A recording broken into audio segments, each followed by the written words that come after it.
सो hi dear students, good morning, good afternoon, good evening. जब भी आप इस सेशन को अटेंड कर रहे हैं तो चलिए दोस्तों इस शानदार क्लास को आगे बढ़ाते हैं। उससे पहले मैं आपसे चाहूँगा कि दोस्तों आप वीडियो वॉच तो करते हैं बट लाइक नहीं करते हैं, तो लाइक कीजिए दोस्तों, क्योंकि बहुत मेहनत करता हूँ। 5 बजे सुबह आज भी वीडियो शूट कर रहा हूँ, तो कृपया लाइक बटन पर अपना हाथ रखकर मुझे आशीर्वाद दें, ठीक है।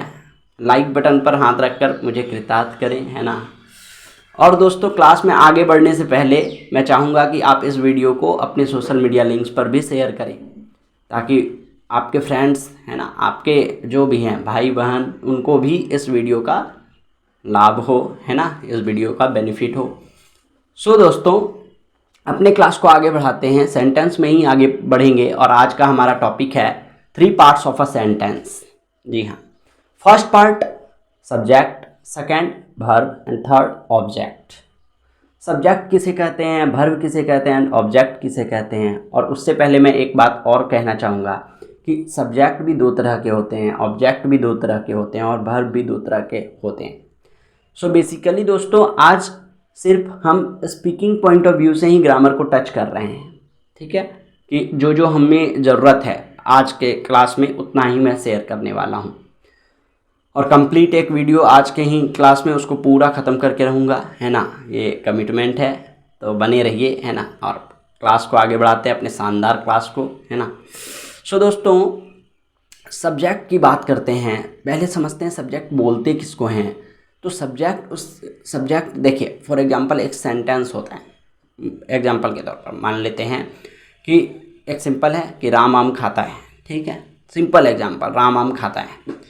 सो हिंदी में ही समझते हैं पहले, ठीक है, कि राम आम खाता है। तो यहाँ पर सबसे पहले आपको ढूंढना है काम, ठीक है, ये कौन सा काम हो रहा है। तो यहाँ खाने का काम हो रहा है, ठीक है। तो सबसे पहले दोस्तों सब्जेक्ट से भी पहले मैं चाहूँगा वर्ब को डिस्कस करना। तो वर्ब बेसिकली क्या है, जिसको काम बोलते हैं ना, क्रिया बोलते हैं। खाना पीना चलना, सिर्फ फिजिकल नहीं, मेंटल भी, सोचना, है ना, खाना पीना चलना सोचना, है ना, बैठना बोलना, कुछ भी करना, है ना, लास्ट में आप देख लो, है ना, कुछ भी करना, उसको क्या बोलेंगे, वर्ब बोलेंगे। बट वर्ब एक दूसरे तरह का भी होता है। इसको आप समझाता हूँ कि कोई सेंटेंस किस टाइम का बात कर रहा है, ठीक है, किस टाइम में है वो सेंटेंस। आपको पता है, मैंने बताया था 3 टाइम्स ही होता है, या तो प्रेजेंट या पास्ट या फ्यूचर। तो जिस तरह के सेंटेंस से उसके टाइम का भी पता चलता है ना, हर सेंटेंस से पता चलता है। तो कौन सा ऐसा वर्ड है जो उसके टाइम को भी हमको रियलाइज करवा रहा है कि हाँ ये प्रेजेंट में है या पास्ट में।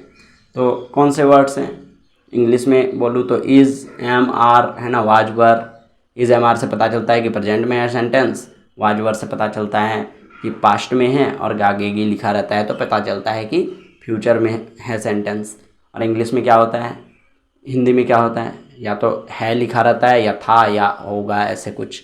तो ये सारे जो वर्ड्स हैं, is, am, are, was, were, ठीक है, ये सारे वर्ड्स वर्ब हैं। आपको ये समझना है। वर्ब 2 तरह के होते हैं, एक मेन वर्ब मतलब क्या, वही जो मैंने कहा था कि खाना पीना रहना सोना सोचना, है ना, चलना बोलना, ये सब क्या है, ये सब मेन वर्ब है। To go, to play, to sleep, ठीक है, to weep, to write, to eat, ठीक है, टू बीट, इस तरह का सेंटेंस।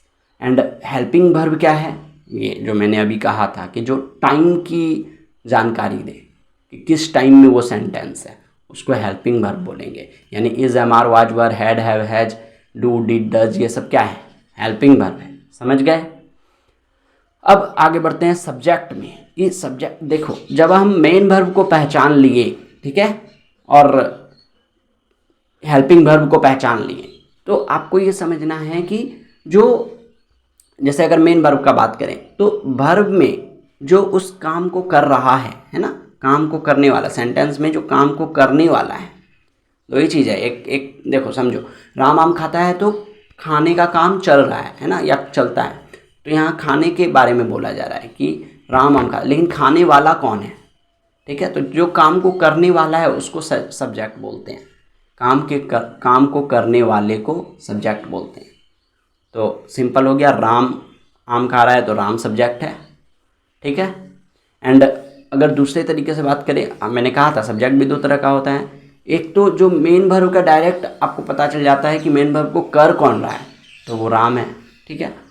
दूसरा क्या है कि सब्जेक्ट सेंटेंस का मुख्य पार्ट होता है ना, मेन पार्ट होता है।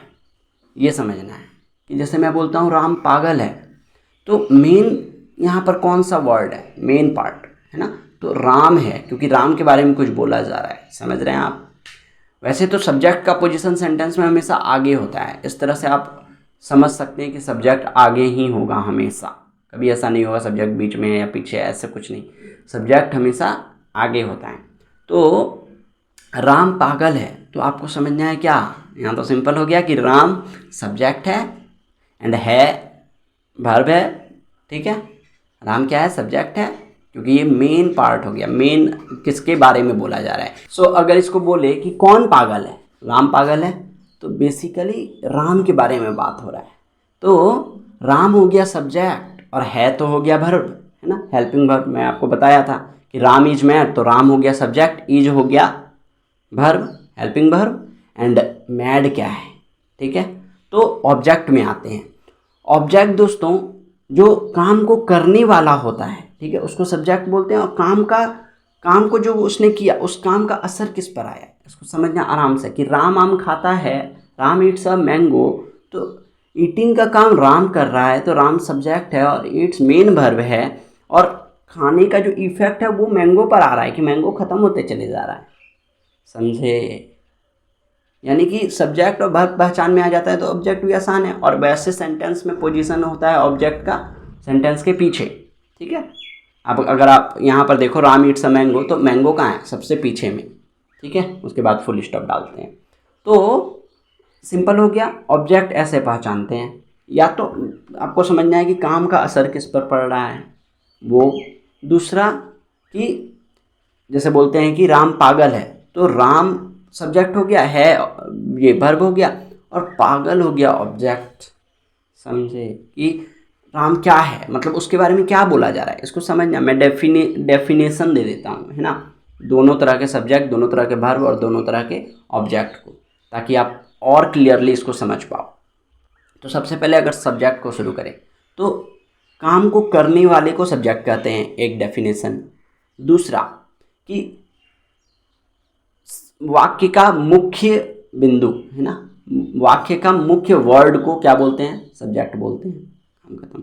दूसरा वर्ब किसे कहते हैं, तो क्रिया, किसी भी तरह के काम को, शारीरिक या मानसिक, ठीक है, फिजिकल या मेंटल, काम को क्या कहते हैं, वर्ब कहते हैं। और दूसरा डेफिनेशन वर्ब का कि जो भी वर्ड समय को बताता है ना, उस सेंटेंस का के समय की जानकारी देता है, उसको क्या कहते हैं, वर्ब कहते हैं, ठीक है।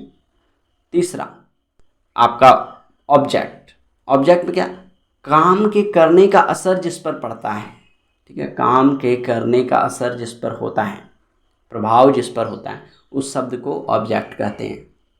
और दूसरा डेफिनेशन ऑब्जेक्ट का कि स्थिति की जानकारी मिलती है, सब्जेक्ट की स्थिति की जानकारी जिस शब्द से मिलती है उसको क्या कहते हैं, ऑब्जेक्ट कहते हैं। समझ आया कि राम की क्या स्थिति है, ये किस शब्द से पता चल रहा है, मैड वर्ड से। समझ गए, राम इज़ मैड, तो राम की स्थिति का पता चल रहा है मैड वर्ड से। आया समझ। अभी एग्जाम्पल दे देता हूँ बहुत सारा, कि जैसे वह गार्डन में खेल रहा है या वह पार्क में खेल रहा है, ठीक है, he is playing in the park, ठीक है। तो ही हो गया सब्जेक्ट, क्योंकि खेलने का काम ही कर रहा है ना। एंड काम क्या है, प्लेइंग, तो प्लेइंग हो गया मेन वर्ब, ठीक है, आपको वो भी बोल देना है मेन वर्ब, ठीक है। और इज हो गया हेल्पिंग वर्ब, ठीक है, तो यहाँ मेन वर्ब भी दिख रहा है, हेल्पिंग वर्ब भी दिख रहा है।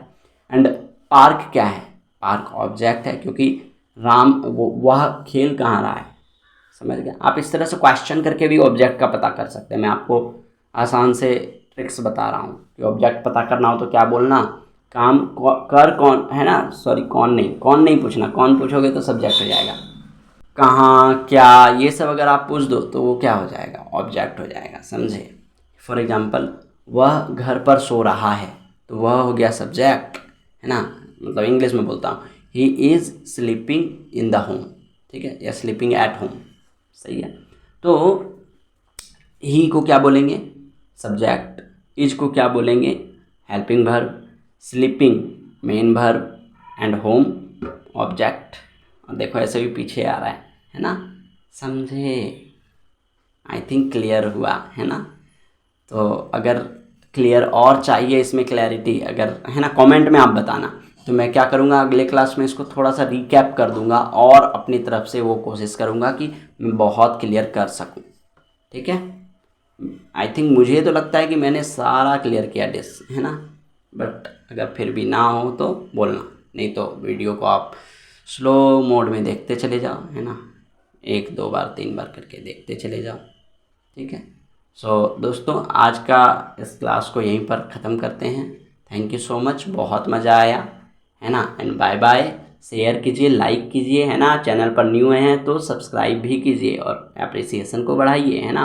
और मैं आपके लिए और अपने आप को पॉलिश कर रहा हूँ, और जितना हो सके, है ना, अपने आप को अपग्रेड कर रहा हूँ। मैं आपके लिए वीडियो लेकर आता रहूँगा, ठीक है।